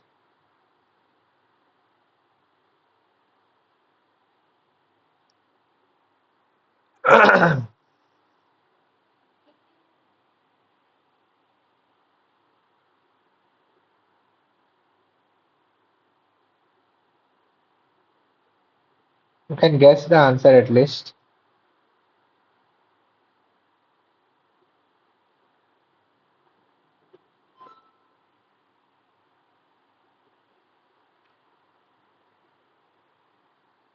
or else you can say I don't know the answer.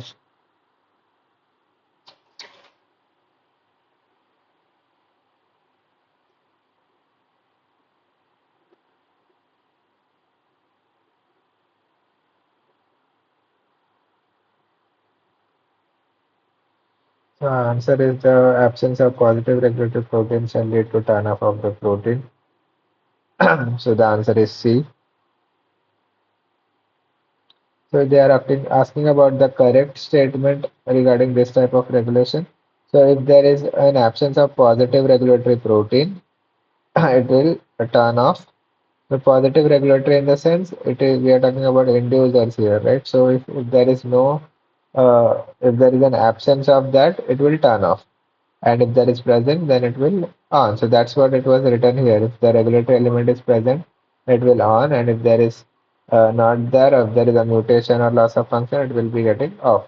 So that's what we are writing. If there is an absence of it, then it will lead to turn off of the operon.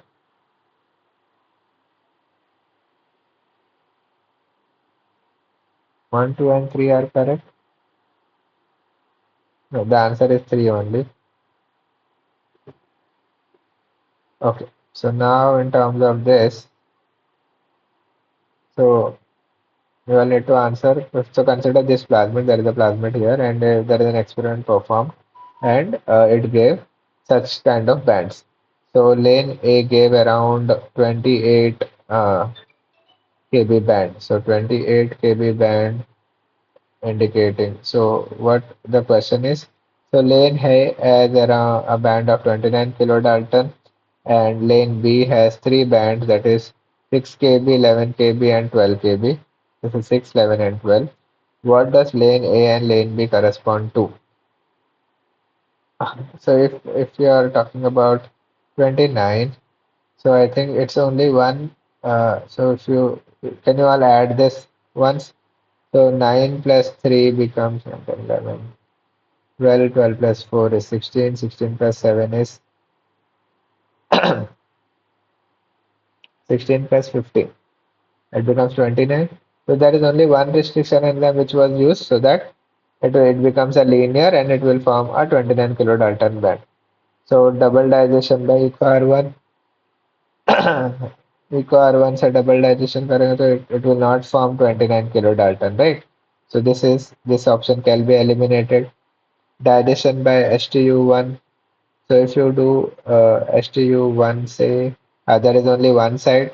Yeah, this is the answer. So if we try and cut here, if you are using this enzyme, it will cut here as well as here, right? If you are using this enzyme, it will cut here as well as here. But this enzyme only will cut at only one specific site. So so all other are having double digestion. Only lane A has digestion by this. So answer should be B, right? I hope you all are getting this question at least. So this is the answer, digestion by STU1 in the lane A and double digestion by STU1 and eco R1 in the lane B. Yes, this was easier to understand. Or is it difficult? Yes or no? Yes, can you all tell me something?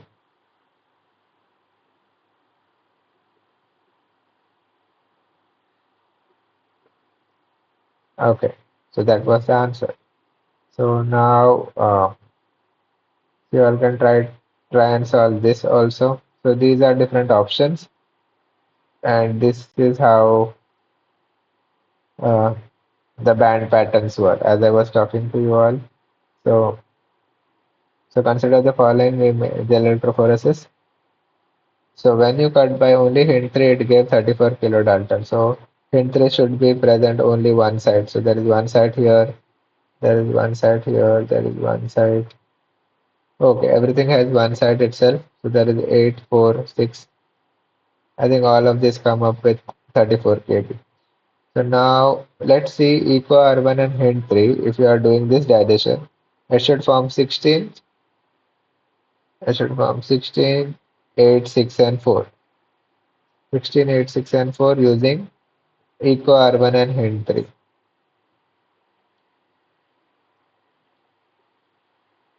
16, 6, 8, and 4. If you are using eco R1, or is it eco R1? Yeah, eco R1 and hint 3, it forms 16, 6, 16, 8, 6, 4. Yeah. So if you are using eco R1, so just there is 4 here, and hint 3, so there is 4, 8, and it should form a 16 kb band. So 4, 8, 6, and this is 16. 8 plus 9, 10, 11, 11 plus 5, 16. Yeah, this forms like this forms the same thing. Similarly, if you look at this also, hint 3, there is eco R1, eco R1. So if you are cutting with eco R1, it should also form a 5 kb band. It is not forming a 5 kb band here, right? So this option gets eliminated. And if you look at this, there is a 4 kb band, there will be a 6 plus 5, 11 kb band with this particular structure. If you cut with eco R1, so there is no 11 kb band here, so even this option gets eliminated. So now let's look at this. So there is 8, 6, and 4, and oh, there is a 5 kb band as well with eco R1. If you cut here, you can see 5 kb here. So only this option is coming same with if you look at this one specific example, eco R1 and hint 3. So this is the option because it is forming all the bands which are stated here. So that's the answer. I hope you all are getting it. Yes, when you all speak up. Okay, so now this is the next question. So now we are trying to do a cloning experiment. So uh, a gene of interest was the step one. A plasmid was taken, plasmid with sticky ends, and a gene was inserted, and a recombinant plasmid was formed. What enzyme is needed to perform? Hello. So what enzyme is needed in order to join them? So in order to join, uh, step three is nothing but you are joining this gene of interest with the plasmid, right? In order to join them, what enzyme is required? Polymerase is the one which adds the nucleotides. Kinase is something which cleaves it, and restriction enzyme. Phosphatase kinase pair. So it is telling that you need a phosphatase as well as kinase. So that's not the correct answer. So you doesn't require phosphatase kinase to join it. And it says restriction enzyme. So you're not cleaving it, right? You want to join these two. So the answer should be the one which will ligate. So it is DNA ligase. Then a transformation was performed, and which of the following step would ensure that transformation was successful? So for this, I think you should know a transformation protocol. So if you look at the video uh, wherein cloning experiment was shown, so by looking at that experiment, you will try and understand the answer for this. The answer is heat shock to loosen the protective layer and let foreign objects go inside the cell. So this is the step which actually ensures that transformation will take place. So if you are giving cold shock, that's not how transformation is done. Acid treatment, if you give them, then the cell itself might die, and alkali treatment will also may hinder the cell itself. So we don't want the cell to die, right? We just want the cell to take in the plasmid. So just by giving heat shock, it just loosens the protective layer and helps the foreign plasmid to come inside. So this is how transformation is done.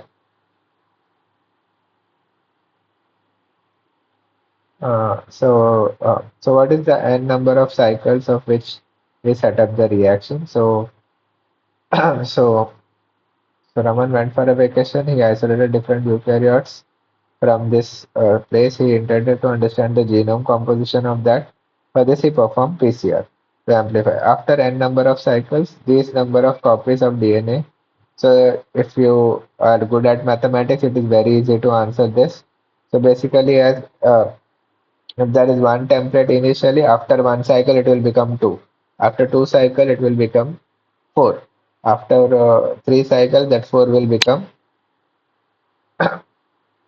8, then it will become 16.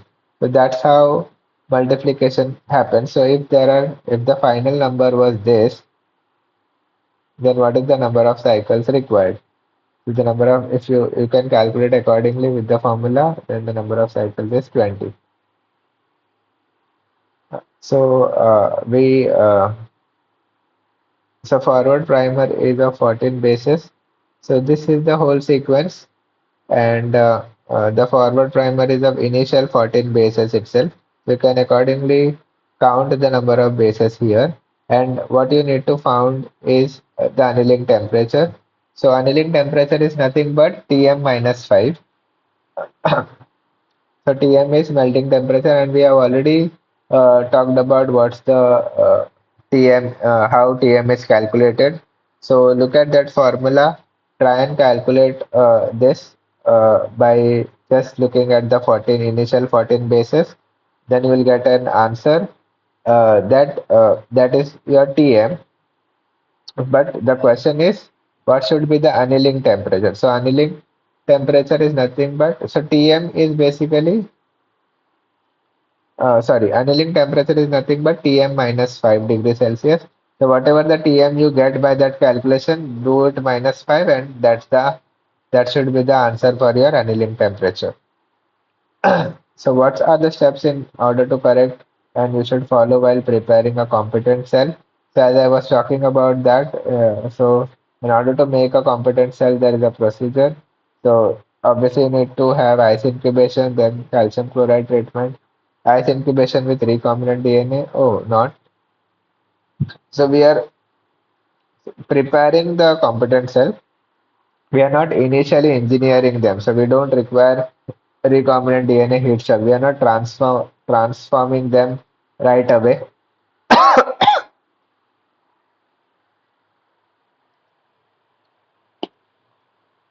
So this talks about what steps you should follow while preparing the competent cell.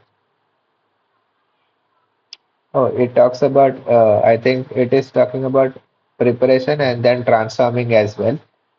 That's what options looks like. So you need ice incubation, you need treatment, then you need heat shock, then ice incubation with recombinant DNA. So for this, actually, you need to know how competent cells are prepared.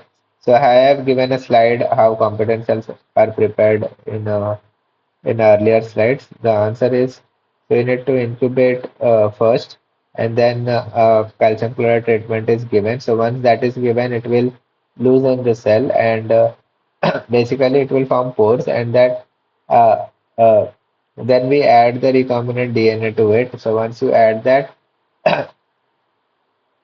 It is kept in the ice for few minutes, then a heat shock is given.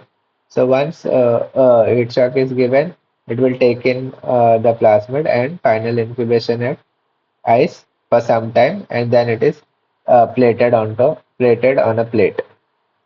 So if you look at the video and how competent cell preparation slide in the earlier slides, you will get the answer for this. So that is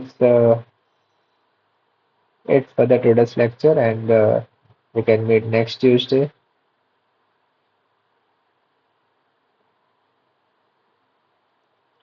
Yeah, so like if you, yeah, great DNA ligase, that's the answer. Okay, so if you are having any kind of doubts and if you want to ask me, we can like talk about it.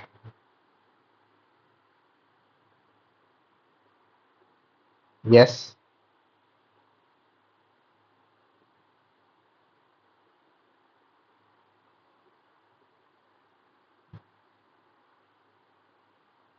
you want to ask anything, or do you want to go through the lecture once again and go to certain questions?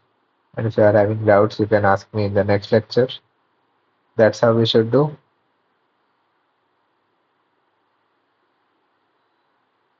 Yes, yeah.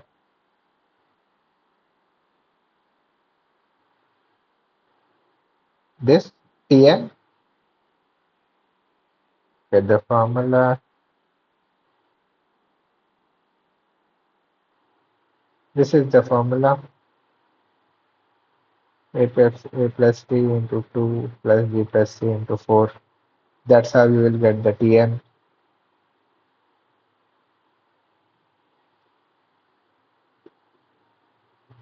So copy the sequence. I hope you note down the formula. Did you note it?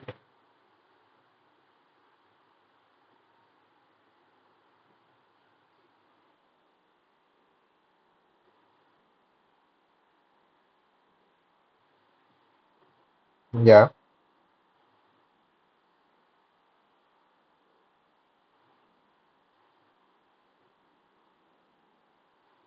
yeah.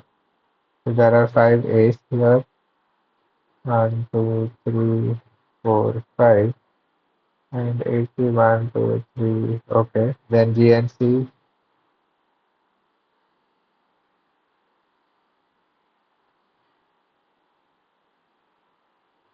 Yeah.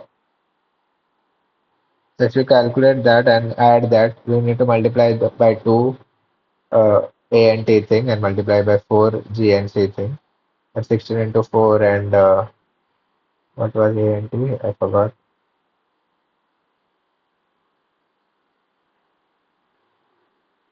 Oh, okay, wait. You don't have to consider all of them. So the hint here is the forward primer consists of 14 bases only. So the TM is generally calculated for the primer and not for the whole sequence. So you need to consider the initial 14 bases and not all of them. So just consider 1, 2, 3, 4, 5, 6, 10, 11, 12, 13, 14, or 14 till here.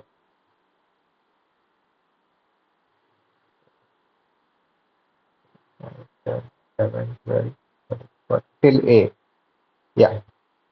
So, so you need to so the primer which is designed for this particular reaction was 14 bases. So generally whatever the TM is, so annealing so if you can see here in the PCR reaction uh, in a diagrammatic way, if you see, you cannot visualize all of those though. So if you can see here, so in the denaturation step, the template will get single stranded, the double will stranded will get converted to single stranded. Then in that single stranded, so this is the whole sequence, and your primer is just a shorter sequence.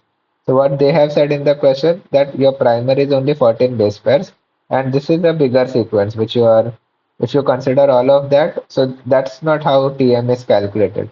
So TM is nothing but your annealing. Annealing in the sense your primer is getting annealed to the template sequence. So they have said that your primer is 14 base pairs. So you need to consider those 14 base pairs only and then calculate your TM. Getting it?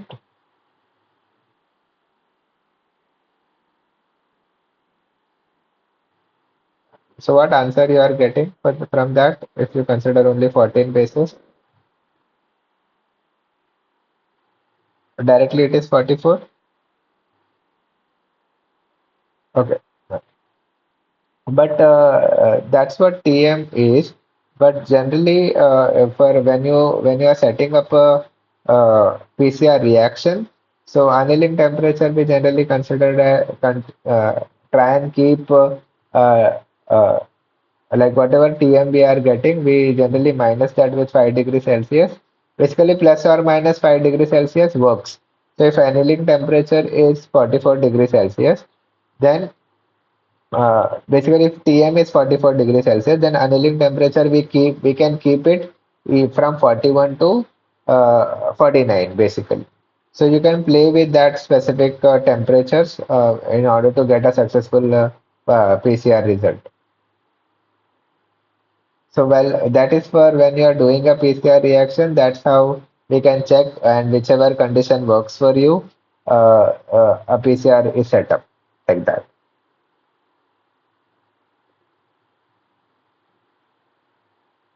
So as you can see here.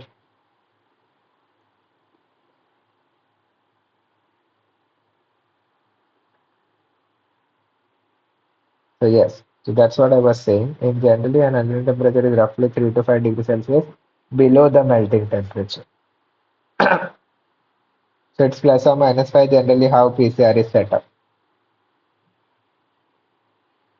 Getting it? Yeah. Okay, anything else?